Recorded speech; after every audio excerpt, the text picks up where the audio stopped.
दोस्तों, अगर आप और अच्छी नींद चाहते हैं तो हमारी प्यारी सी ऐप नींद को इंस्टॉल करें।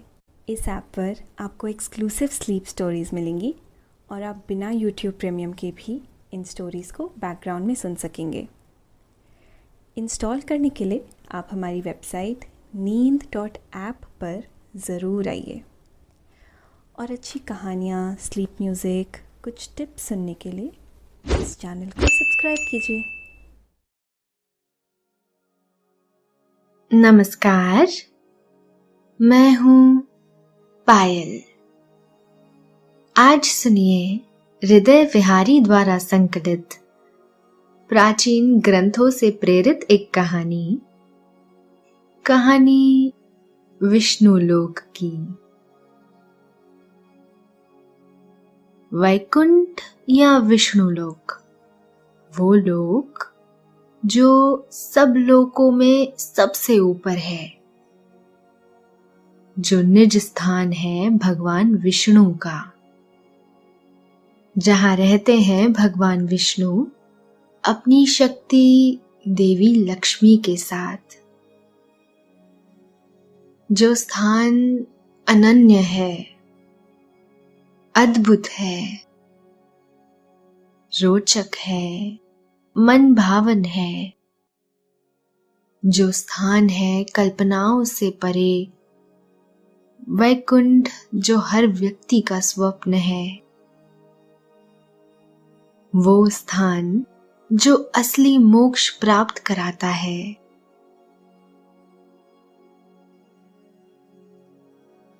साकेत भी जिसका नाम है, साकेत जहां मनुष्य जन्म और मृत्यु के अनंत चक्र से छुटकारा पा जाता है। वो स्थान जहां प्रत्येक प्राणी विष्णु तथा लक्ष्मी है। सभी लोकों से ऊपर वो लोक जहां के दर्शन करने का सौभाग्य देवताओं के पास भी नहीं है। आज हम चलेंगे उस अनन्य यात्रा पे। आज चलेंगे वैकुंठ धाम की यात्रा पे। लेकिन उससे पहले आप अपने आसपास की सारी लाइट्स ऑफ करके आराम से लेट जाएं। अपनी आंखें धीरे से बंद कर लीजिए।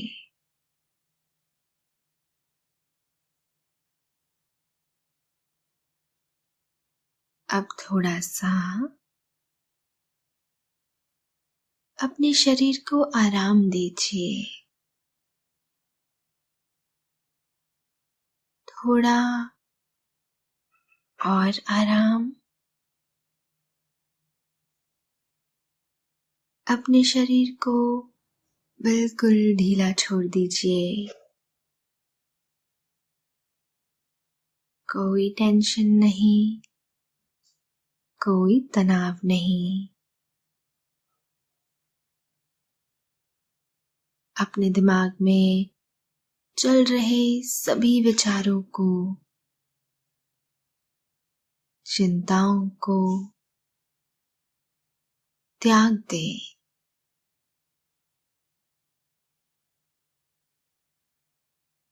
एक शांति को महसूस करें।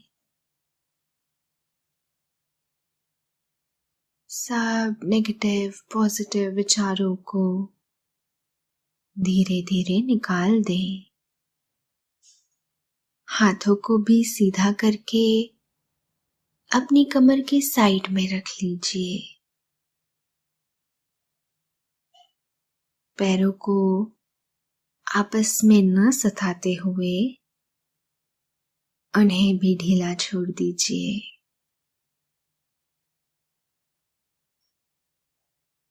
ढीला छोड़ दीजिए अपने शरीर के हर अंग को। कमर और कंधों के तनाव को खत्म कर दीजिए। भूल जाइए जो भी दिन भर में हुआ, भूल जाइए।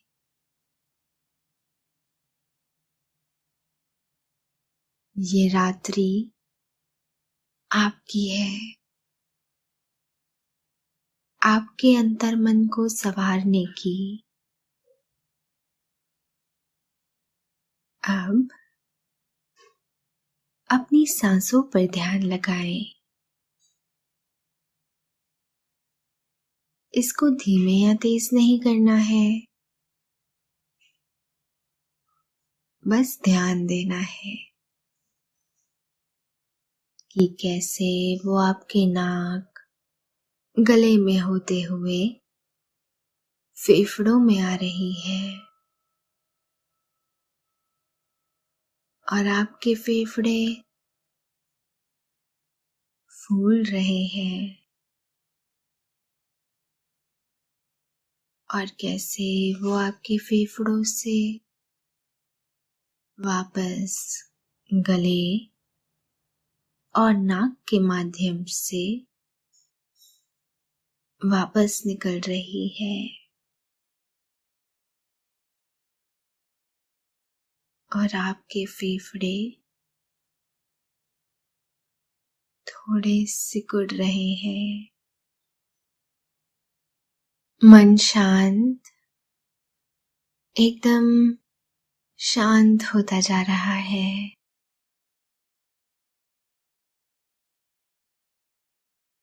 आप अच्छा महसूस कर रहे हैं। सब तरफ शांति है, सुकून है, खामोशी है।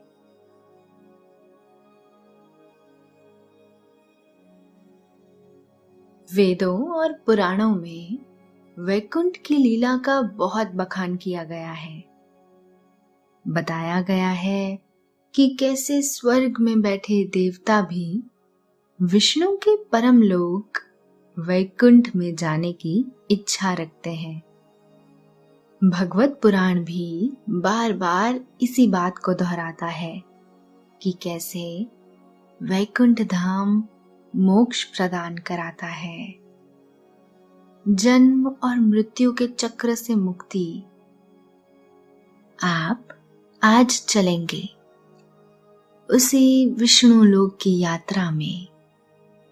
आपको वैकुंठ की यात्रा कराने के लिए आपके द्वार पे आ पहुंचा है एक विमान। विमान जो बना है सोने का, जिसके ऊपर लगे हैं हीरे। लाल, नीले और हरे रत्नों से सजा हुआ विमान।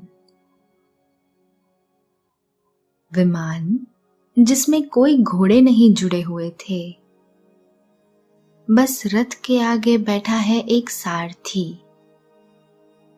सारथी जिसने पीले कपड़े पहने हुए हैं। गौर वर्ण का वो सारथी, जिसकी आंखें बहुत मनमोहक है, शरीर बलिष्ठ है और उसने खूब सारे आभूषण पहने हुए हैं। उसने एक कमल पुष्प की माला भी अपने गले में पहनी हुई है, जो उसकी नाभि तक जा रही है। वो आपका स्वागत करता है इस रथ में। रथ जो हवा में तैर रहा था। आप सारथी से पूछते हैं कि कोई घोड़े क्यों नहीं जुड़े हुए हैं और ये रथ चलेगा कैसे? सारथी कहता है, ये रथ आपकी मन की गति से चलेगा। ये रथ चलेगा आपके मन के विचारों से। जैसा आप सोचेंगे ये वाहन उसी गति से उड़ेगा। जहां आप चाहेंगे वहां ये रथ जाएगा। आप हतप्रभ हैं और बैठ जाते हैं फूलों से सजाए हुए उस स्थान पे जहां से आप सब कुछ देख पा रहे हैं। रथ निकल पड़ता है नील गगन की यात्रा में। कुछ ही समय में आप वायुमंडल के पार अंतरिक्ष में हैं। अंतरिक्ष में विचित्र शांति है। चमकीले मनोहर सितारों के पार आपका विमान उड़ रहा है। आप अलग अलग ग्रहों को देख रहे हैं। आप अनेकों अनेक आकाश गंगाओं को देख रहे हैं। आप इन रमणीय स्थानों से गुजर रहे हैं। आपका मन प्रफुल्लित है। आकाश की शांति आपके मन में समा रही है और आप अब स्वर्ग के समीप से निकल रहे हैं।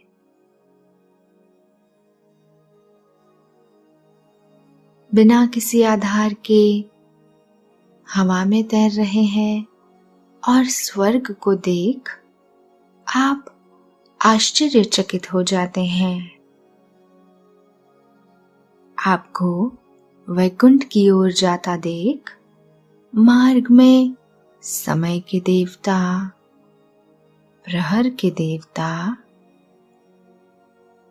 दिवस के देवता, रात्रि के देवता, दिन के देवता, ग्रहों के देवता, नक्षत्रों के देवता, माह के देवता, मौसम के देवता, पक्ष के देवता, उत्तरायण के देवता, दक्षिणायन के देवता, सभी तलों के देवता आप पर पुष्प वर्षा करते हैं। स्वर्ग सोने की आभा के समान चमक रहा है।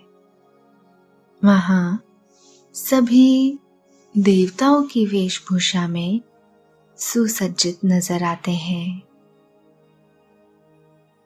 आप सारथी से पूछते हैं कि क्या यही विष्णु लोक है? सारथी बताता है कि वैकुंठ की स्थिति धरती के बाहर है, बहुत दूर है। सारथी बताता है कि विष्णु लोक ब्रह्मांड से बाहर और तीनों लोकों से ऊपर है। आप अब ब्रह्मलोक के पास से निकल रहे हैं। कमल के आकार का बना ये लोक बहुत मनभावन लगता है। क्या ये विष्णु लोक है? आप सारथी से पूछते हैं। नहीं, ये ब्रह्मलोक है, भगवान ब्रह्मा का लोक। ये भी समय के बंधन से बंधा है। ये भी काल के अधीन है। ब्रह्मा का एक दिन धरती के अरबों वर्षों के समान है। अपने जीवन को समाप्त कर ब्रह्मा भी विष्णु में समा जाते हैं। ब्रह्मा भी विष्णु लोक की आशा रखते हैं। आपने देखा एक नदी जो देखने में बड़ी सुंदर लग रही थी। सारथी ने बताया कि इस नदी का नाम वीरजा है। इस नदी से ही त्रिपाद विभूति शुरू होती है, जो वैकुंठ लोक है। आपका विमान प्रकृति के सभी आयामों को पार कर पहुंच जाता है एक बहुत बड़े दरवाजे की तरफ। जो दरवाजा काफी विचित्र है, पदार्थ का बना मालूम होता है। आपके मन के विचारों के अनुसार उस दरवाजे के चित्रण और रंग बदल रहे हैं। ये विष्णु लोक है, सारथी कहता है। मेरी सीमा यहीं तक है, आगे आपको स्वयं विष्णु रथ लेने आएंगे। आप निहार रहे हैं हवा में तैरते हुए इस अद्भुत लोक को। अलग अलग पुराण इसे अलग अलग नाम से जानते हैं। कोई इसे विष्णु लोक, कोई गोलोक, कोई वैकुंठ कहता है। पर एक बात निश्चित है, हर किसी के लिए परम धाम यही है, जहां जन्म मरण के बंधन से मुक्ति है। आप ये सब सोच ही रहे होते हैं कि सामने से एक सोने का वाहन आता दिखाई देता है। इस वाहन पर बैठे सारथी की छवि आपको दूर से दिखाई देती है। सोने का मुकुट, मुकुट पर मोर पंख, सांवला रंग, बड़े बड़े कजरारे नैन, 4 हाथ, शंख, चक्र, गदा और पुष्प धारण किए ये कौन चला आ रहा है? ऐसी छवि तो केवल विष्णु की ही है। तो क्या स्वयं विष्णु आपको लेने आ रहे हैं? आप ये सोच ही रहे हैं कि 3 रथ और आते दिखाई देते हैं। उनके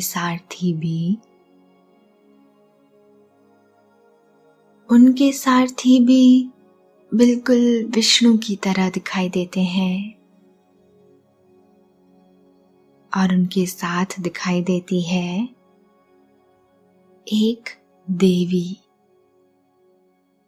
स्वर्ण से जिनका वर्ण चमक रहा था। उन देवी ने लाल रंग के बहुत सुंदर वस्त्र धारण किए हुए थे।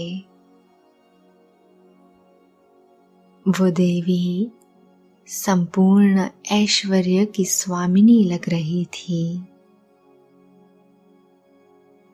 ऐसा वर्णन तो केवल देवी लक्ष्मी का सुना है। तो क्या ये देवी लक्ष्मी है? पर ऐसी देवी तो हर विमान में समान है, हर विमान में विराजित है विष्णु जैसी छवि वाले पुरुष के साथ। आप हतप्रभ हैं, हैरान हैं, आश्चर्यचकित हैं। सारथी आपकी मनोदशा को भांप जाता है और कहता है, प्रकृति से मुक्त होने वाले हर जीवात्मा इस परम धाम में शंख, चक्र, गदा और पद्म के साथ ही प्रविष्ट होती है। यहाँ हर पुरुष विष्णु का रूप है और हर देवी लक्ष्मी का। ये धाम दिखाई देने वाली प्रकृति से 3 गुना बड़ा है। इसकी देखरेख के लिए भगवान के 96 करोड़ पार्षद तैनात है। विष्णु रूपी सारथी का रथ अब आपके समीप आ चुका है और आप अब जिस रथ से आए थे उससे उतर चुके हैं और उस नए दिव्य रथ में बैठ गए हैं। आपका शरीर भी अब दिव्यता को प्राप्त कर रहा है। शरीर में एक तेज आ गया है। अब आपके कपड़े भी अपने आप सुंदर पीतांबर में बदल गए हैं। आपका मन बिल्कुल शांत हो गया है, पंख के जैसे। आप पवित्र हो चुके हैं। रथ में 6 दरवाजों को पार कर अब आप 7वें दरवाजे पर पहुंच गए हैं और 7वें दरवाजे के पास खड़े हैं 2 द्वारपाल, बहुत सुंदर कमल नैनों वाले, पीतांबर धारण किए। कमल, पुष्प और गदा धारण किए वे 2 देव जो 7वें और सबसे प्रमुख द्वार पर खड़े हैं, कुछ अद्भुत दिखाई पड़ते हैं। आपको याद आता है वो प्रसंग जो आपकी दादी ने बचपन में सुनाया था। वैकुंठ के द्वारपालों, जय और विजय का प्रसंग। जय और विजय, याद आती है वो कहानी जिसमें जब सनत कुमार भगवान विष्णु से मिलने आए थे तब जय और विजय ने उन्हें द्वार पर ही रोक लिया था।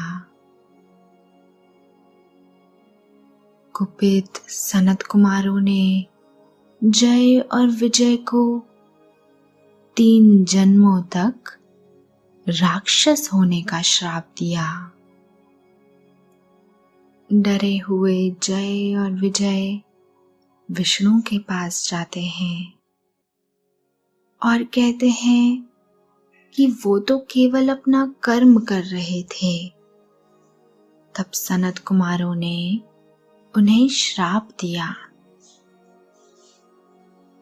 विष्णु कहते हैं कि वो श्राप को वापस तो नहीं कर सकते, पर ये वचन जरूर दे सकते हैं कि जिन 3 जन्मों में वो राक्षस योनि में जन्म लेंगे, विष्णु ही उनका वध करके उनको मुक्ति देंगे।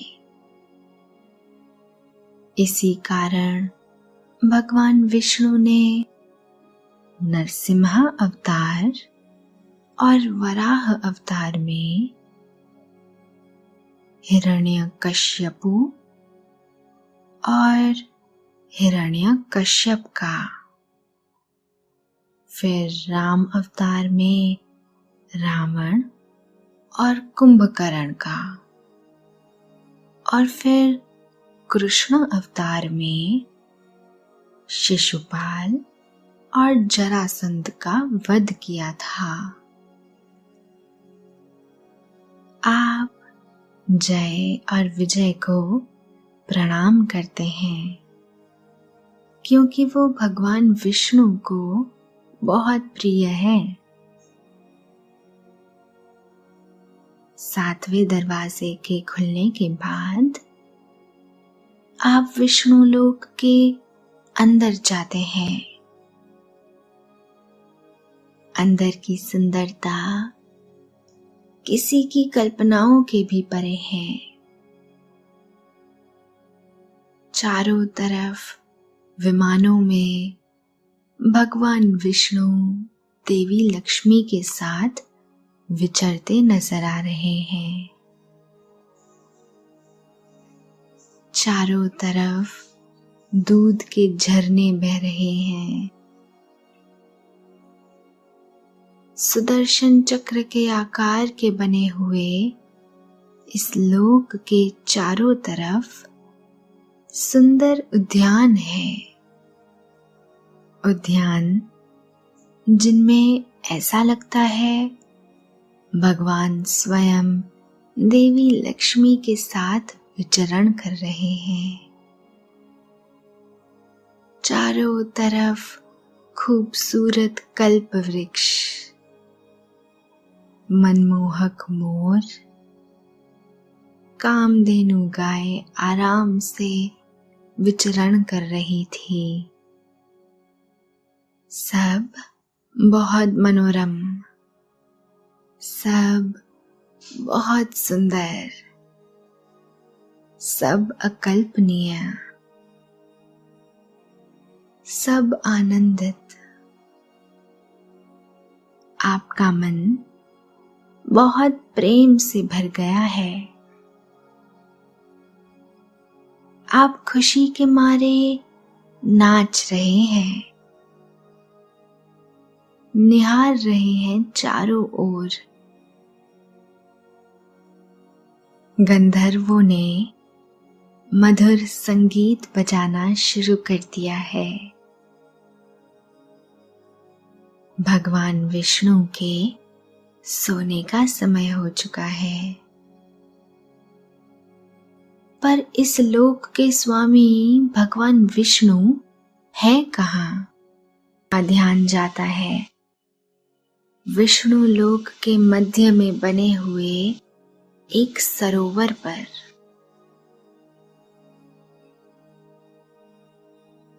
कमल के आकार का बना सरोवर, और सरोवर के बीच एक बहुत बड़ा आकर्षक महल जो पक्का सोने का ही बना हुआ था।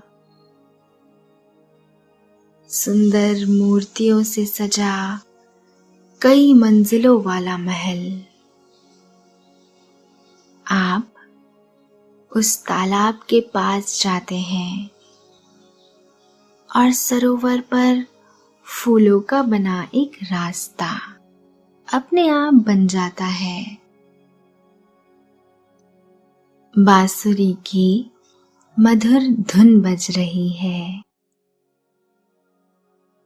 भगवान विष्णु की शयन आरती हो रही है।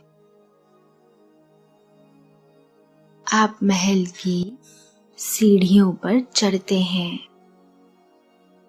और वहां दिखाई देता है एक दरवाजा जो दीपकों से जगमगा रहा है। जैसे ही आप दरवाजा पार करते हैं, उस पार से पार्षद गण उसको सीधे श्री हरि विष्णु के पास ले जाते हैं।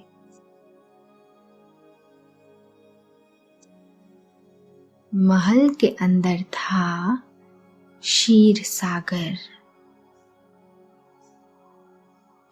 सागर, वही सागर जहां भगवान शेषनाग के शैया पर आराम कर रहे हैं। भगवान विष्णु का एक हाथ उन्होंने अपने सर के नीचे लगाया हुआ है। उन्होंने सोने का मुकुट धारण कर रखा है। मुकुट में नीलम, पुखराज, मूंगा और पन्ना दमक रहा है। भगवान के माथे पर तिलक है, सफेद और लाल चंदन से बना तिलक। भगवान विष्णु के नेत्र आधे खुले हैं और आधे बंद हैं।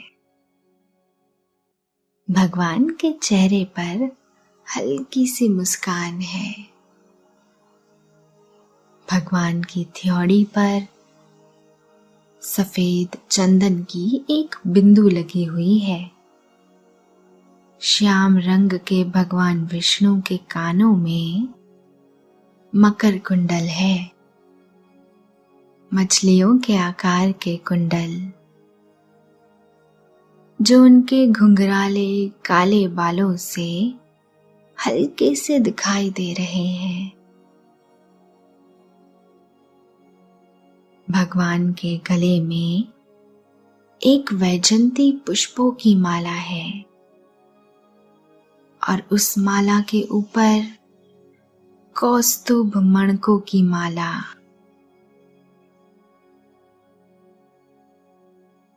भगवान ने दिव्य आभूषणों से श्रृंगार कर रखा है।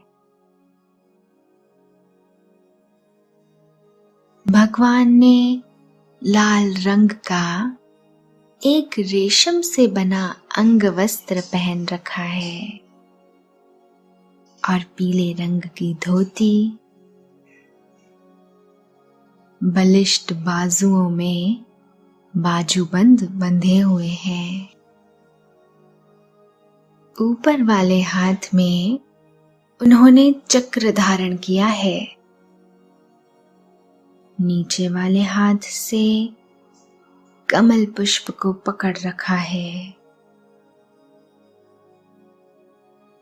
भगवान के पैरों में बहुत सुंदर सी पायल है और देवी लक्ष्मी विष्णु को निहारती उनके पैर दबा रही है। बांसुरी की मधुर धुन बज रही है। निद्रा भगवान के समीप आ रही है। ईश्वर सोने जा रहे हैं। वैकुंठ के स्वामी सोने जा रहे हैं। आप उनके दर्शन करके परम आनंद को प्राप्त करते हैं। आप वहीं बैठ जाते हैं। भगवान के दर्शन करते हुए यहाँ हमारी आज की कहानी समाप्त होती है और अब निद्रा देवी आपके पास भी आ जाती है। आप गहरी लंबी सांसें ले रहे हैं। सांस धीरे से अंदर की ओर लें और फिर बाहर छोड़ें। हर सांस के साथ आपको आराम होता जा रहा है। अब आप धीरे धीरे अपनी सांसों के अंदर ही आराम करते जा रहे हैं। आप आराम की स्थिति में पहुंच रहे हैं। एक ऐसी स्थिति में पहुंच गए हैं जहां आप सब कुछ महसूस कर पा रहे हैं। आप महसूस कर रहे हैं कि कैसे सब अच्छा हो रहा है।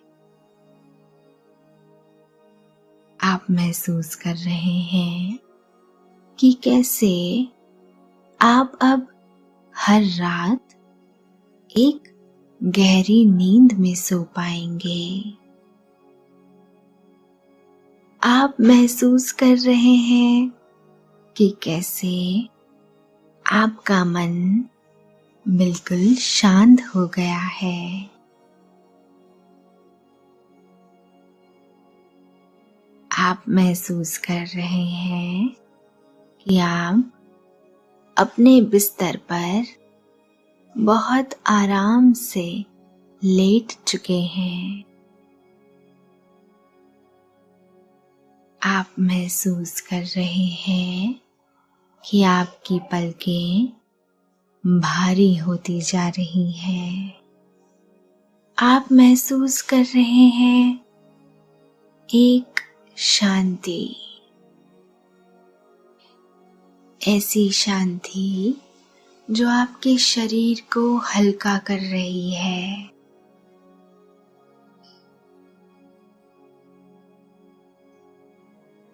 दिन ढल रहा है और आपके करने के लिए ज्यादा कुछ बचा भी नहीं है। आप महसूस कर रहे हैं कि ये बिल्कुल सही समय है सोने का। आप महसूस कर रहे हैं कि ये सही समय है गहरी नींद में चले जाने का। आप अब सोने जा रहे हैं, पर किसी कारण से अब की बार सोना आपके लिए बहुत आसान है।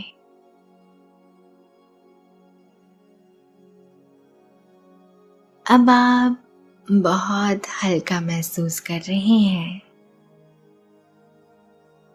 कोई तनाव नहीं दिख रहा है शरीर में। शरीर बिल्कुल ढीला है, उसमें तनाव का नाम ही नहीं है।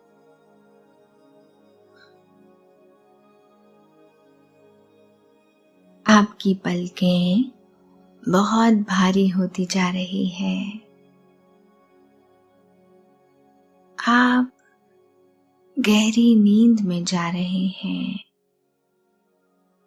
अपने सभी विचारों को बाहर की ओर हो जाने दें। अपनी सांसों के साथ ही तनाव को और सभी चिंताओं को सांस के माध्यम से बाहर की ओर भेजें। मन में केवल और केवल शांति को रहने दें। आपका शरीर अब एक पंख की तरह हल्का हो रहा है।